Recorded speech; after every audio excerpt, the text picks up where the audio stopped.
welcome back to Homemaking with Nima. If you are new here, my name is Wendy, and today's video is going to be video number 4 regarding some of our favorite meals that are from my archived videos, and I'm going to bring you along with me. So for tonight's supper, we're going to be eating these pork loin chops, and I just put a little bit of spray in my pan because I do plan on lining it with parchment paper. Just for a little bit easier cleanup, but the spray kind of helps the parchment paper stick.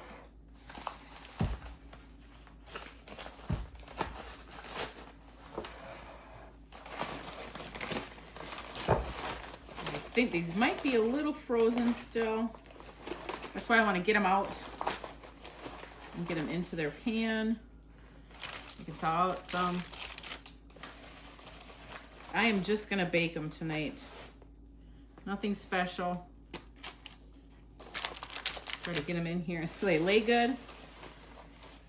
They're really nice looking chops. Look at that.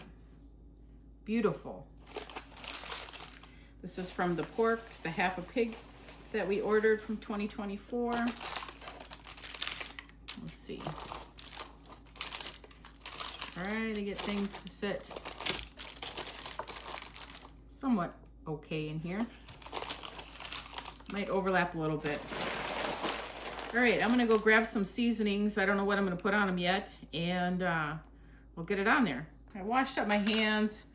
I am just gonna go really simple tonight. I'm just gonna put some Lawry seasoning salt on there. I know it's really salty, so I'm gonna try not to not cake it anyway. Like I said, they're still a little bit frozen. They'll be fine. I'm gonna put them in the refrigerator until it's time to bake them. Pat that in a little bit.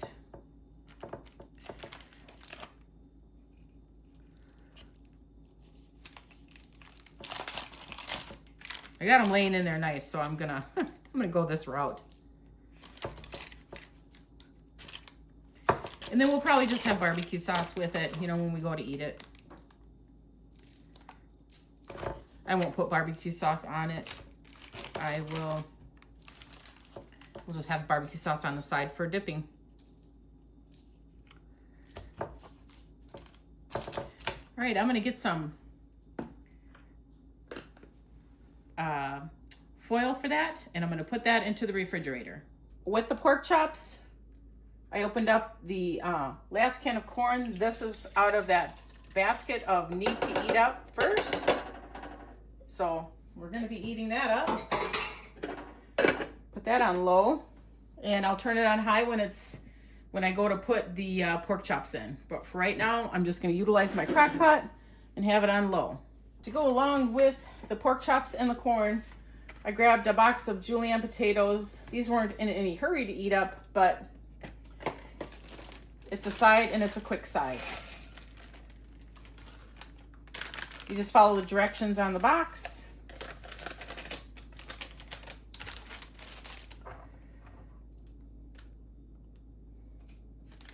And I have to heat up 2 cups of water to boiling, and then I have to put a half a cup of milk in there. So I will proceed to do that in just a moment.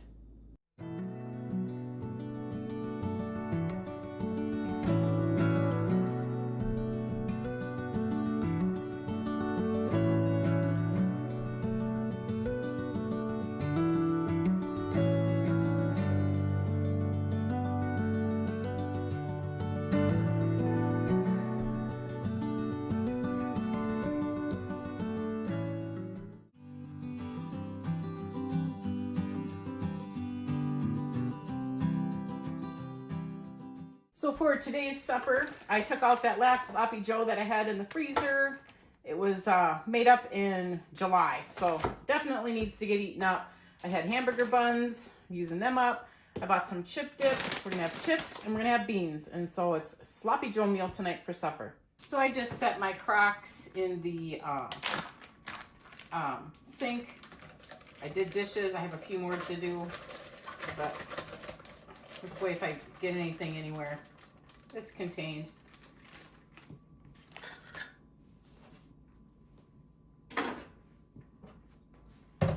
We normally don't eat this whole big can of beans, so I'm just going to put in what I know that we're going to eat, and the rest I'll put in a container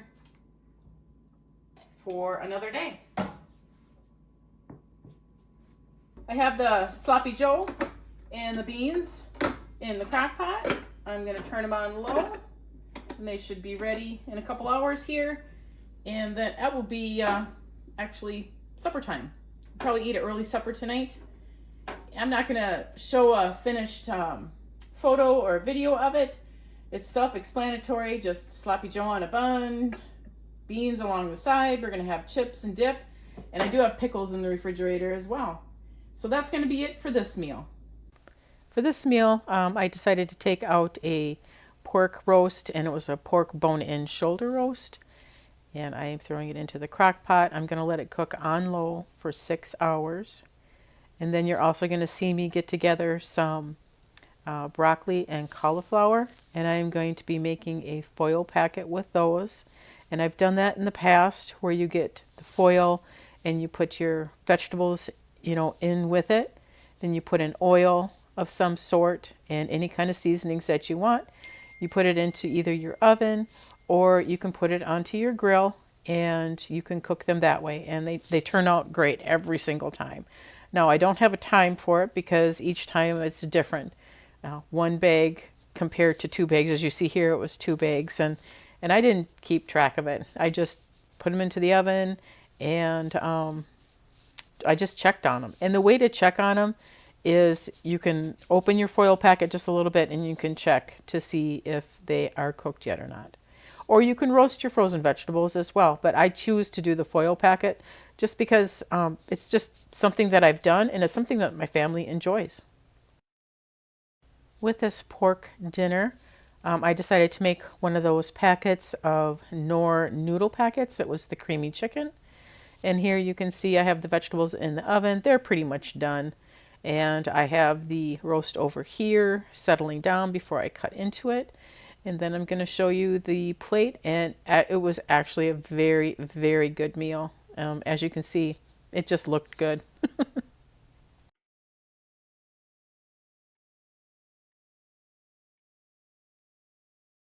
For tonight's supper, we're still eating what we have, trying to pinch pennies here. I took out the goulash that was made back in November, so I need to get this thawed out. You can still cook it frozen. It just takes a little bit longer. But if I let it sit on the counter for quite a bit, it'll take that huge chill off of it so that you can cook it in the oven without compromising your glass. I took half a loaf of that French bread that I purchased quite a while back and just had it in the freezer. And we're going to have green beans with it. So that's going to be tonight's supper. Got the home canned green beans in the small little crock pot. I've got them. I'm going to turn them on to low for now.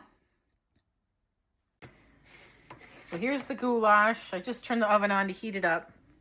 Going to cook it at 350 for probably, I'll check it at 30 minutes. And pretty sure it's not going to be done by then because it still has a frozen spot in the middle. And we'll just go from there.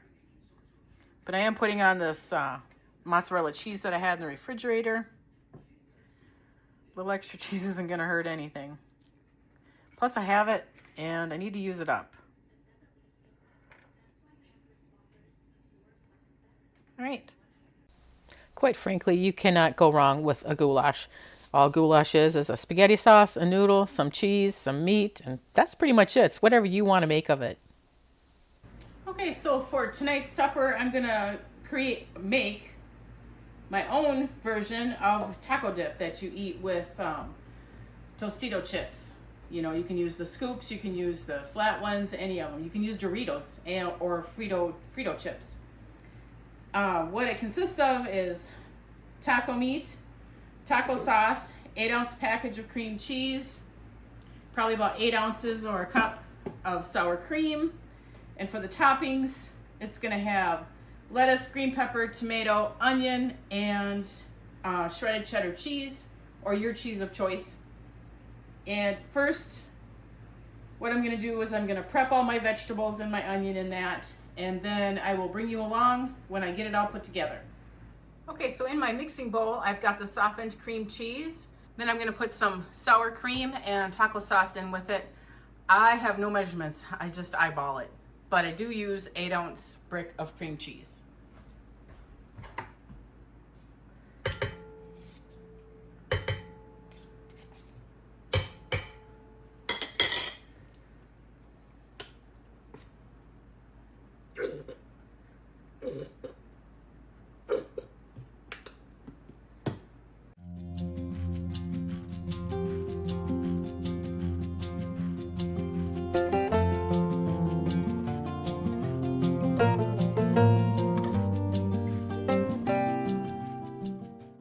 Okay, so after you get the cream cheese and sour cream and that little bit of taco sauce in there, then you're going to put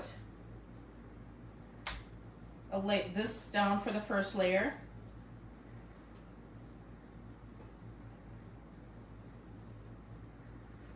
Then you're just going to spread it out. And I'm making a big pan because then we'll eat off of this for lunches and suppers for the next couple days because I work.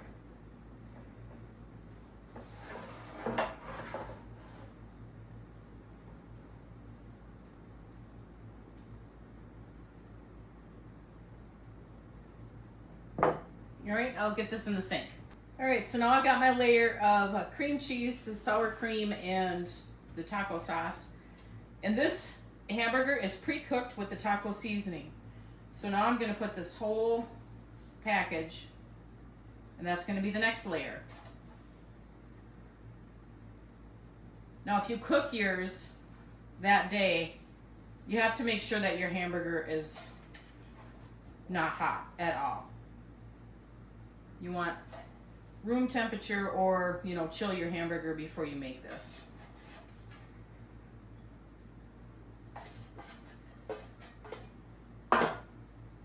And I just use my hands.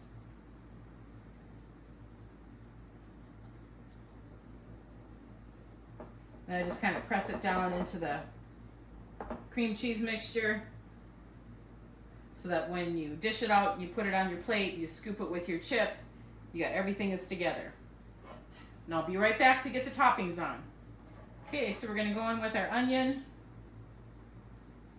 And I'm gonna use, I had a small onion, I'm gonna use the whole thing. And just spread it out.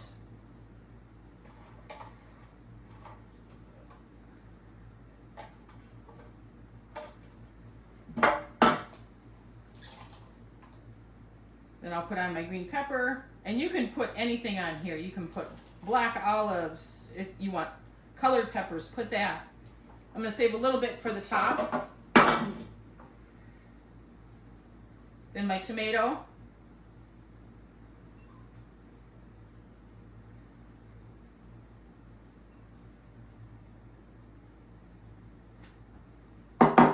And again, I'm going to save a little bit for the top just to kind of decorate it up a little bit so it looks nice. Then my chopped, and I chopped this lettuce as fine as I could get it, so that when you scoop it up with a chip, you don't have this big, huge piece of lettuce. And put as much lettuce on that you want. If you don't want lettuce, if there's something on here that you don't want, don't put it on. There's some people that just eat the cream cheese, meat, and cheese. I'll mix this up. Sprinkle a little bit on here. I'm gonna go wash my hands quick before I put the cheese on, and then I'll put the rest of that on, and then I'm gonna drizzle the taco sauce over the top.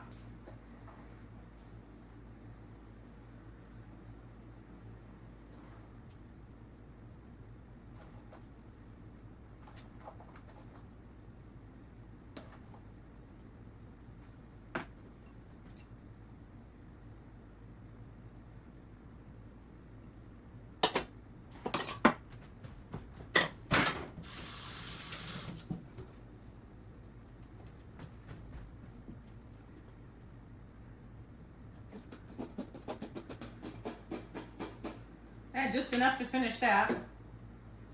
And I'll bring you in closer. Here's a closer look of what it looks like. And what I'm going to do is I'm going to put some saran wrap on there, and then I have a lid for this pan. I'll put that on there, and then hopefully I remember to get a picture of it when I dish it up for myself for supper tonight. And this is going to be our supper and meals for the next couple days.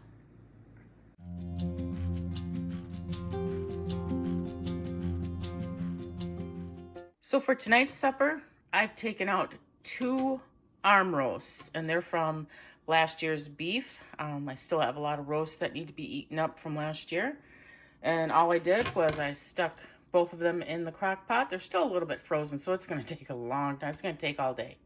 I put just a little bit of water to help because it is in the crock pot.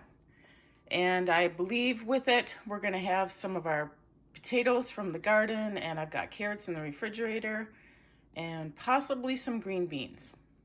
Okay, so I added the carrots, and I have it on high because I have 2 big chunks of meat in there, and it's doing pretty good. I have the potatoes over here ready. These actually came out of our garden, so that is awesome. They're all cleaned up. I'm gonna have the big ones and get them in there, not for quite a while here. We've got plenty of time. I don't want them to overcook. So as I've said before, I'm not really good at getting photos at the end when I'm trying to show meals that we had. This was last night's roast. This is what's left over. Remember, I had 2 of those roasts, and the carrots and potatoes that I cooked with them, and the green beans. But tonight, I'm taking out one of my frozen mashed potatoes, and we are going to have hot beef sandwiches with the roast beef, put on some white bread, and the mashed potatoes, and then gravy over all of it. So that's what we're going to have tonight, and I certainly hope I get an end picture for you. This is a great way to use up leftover roast, leftover mashed potatoes, and leftover gravy, is making a hot roast beef sandwich. And it actually, you'll see an end photo. It turned out great.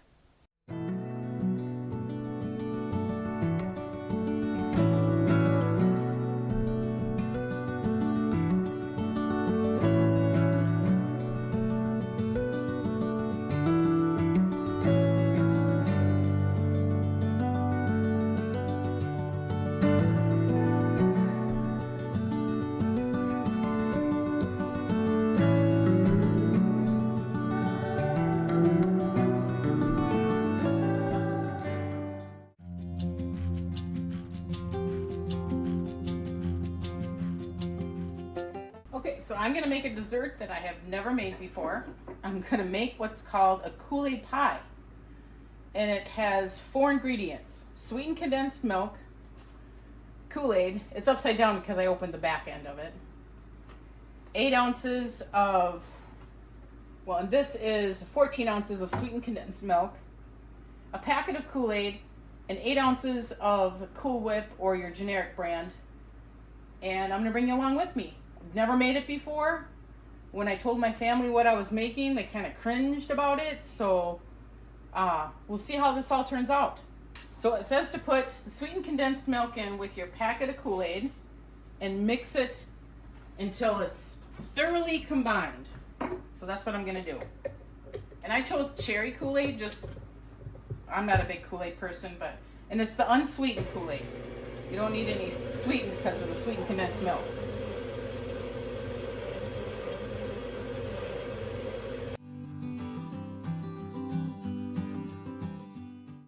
And I'm just going to scrape it down, make sure it gets all thoroughly combined well. So I'm going to clean this batter off, and then I'll bring you over to the table where I've got the Cool Whip in that. And then I'll show you what's next. Okay, so I'm at the table here, and it's a beautiful color. So now I'm going to put in, it says to fold in the Cool Whip. So I'll put a little bit in at a time. And when you fold, you come from the bottom and work your way up so that you don't ruin the lift of the Cool Whip.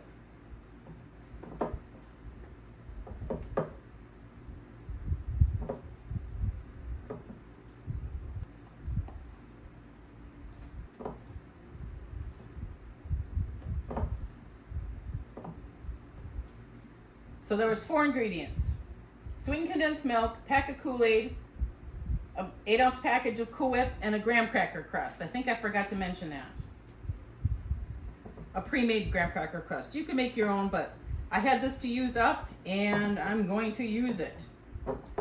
That's one reason why I wanted to make this, is this has been sitting downstairs waiting to be used up. Now you're going to be tempted to just stir it. Don't stir it. Just keep folding. See, it's not completely there yet. Okay, I think I'm close enough. I just gotta wipe my hands off a little bit here. So now I'm gonna get it into the shell the best I can.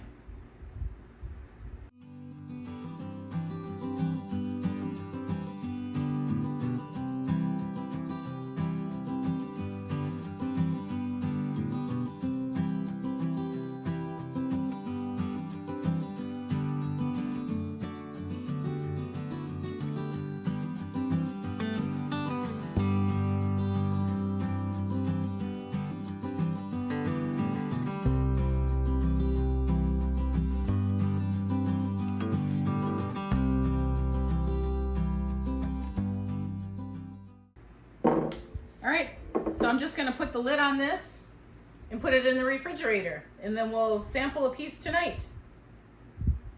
I did not think I was gonna like this pie, but I actually really liked it, and it was so simple. All right, so that's gonna wrap this little mini series up. I just brought you some of our favorite meals, and I was really hoping to get it into 2 videos, but it ended up being 4, but you know what, that's okay. And I hope someone enjoys it out there. It's something new that I decided to do, and I hope you all enjoy it. If you folks like this kind of content, please subscribe to the channel, give it a thumbs up, and I want you to make it a really great day.